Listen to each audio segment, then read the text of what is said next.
Hey guys, this is Austin, and it's time for a new version of one of my most popular PC builds. Say hello to the Boson 3.0. While there are a lot of advantages in getting into PC gaming, the price is not always one of them. That's where this build comes in. For $350, you're getting a computer that can match or exceed the level of console performance for about the same price. Inside, this is a huge upgrade over the previous build. We're going from a dual-core to a quad-core AMD Athlon X4 860K. With a lot of games these days straight up requiring 4 cores, the 860K is still a solid performer, being able to clock up to 4 GHz, which is definitely not bad for a budget CPU.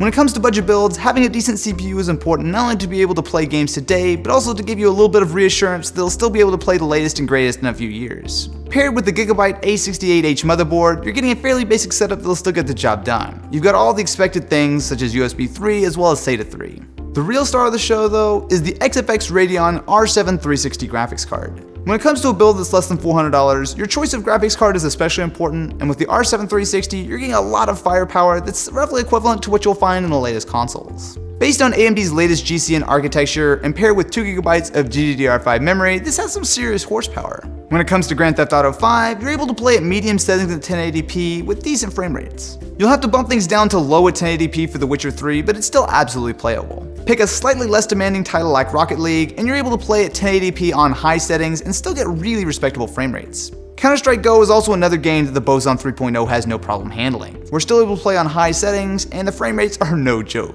When you take a step back and compare to the previous generation Boson, the Firestrike score tells the story. This is over 3 times as powerful when it comes to graphics performance. Housing the build is the Rosewell R363 case. Now it's fairly straightforward, however it's totally fine for this build. You've got plenty of room inside to work, and it also comes with a bundled 400 watt power supply. The Boson 3.0 is also using 8 GB of crucial ballistics memory.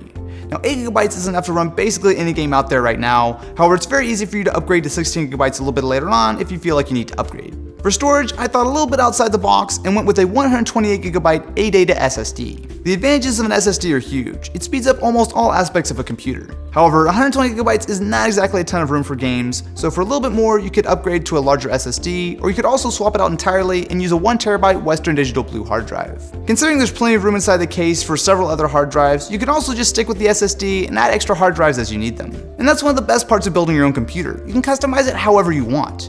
If you guys are curious, I actually have a full tutorial showing you how to build a Boson 3.0, and you guys can go check that out. I also have links to all the parts I used in the description of this video, so hopefully you guys found this helpful, and I will catch you in the next one.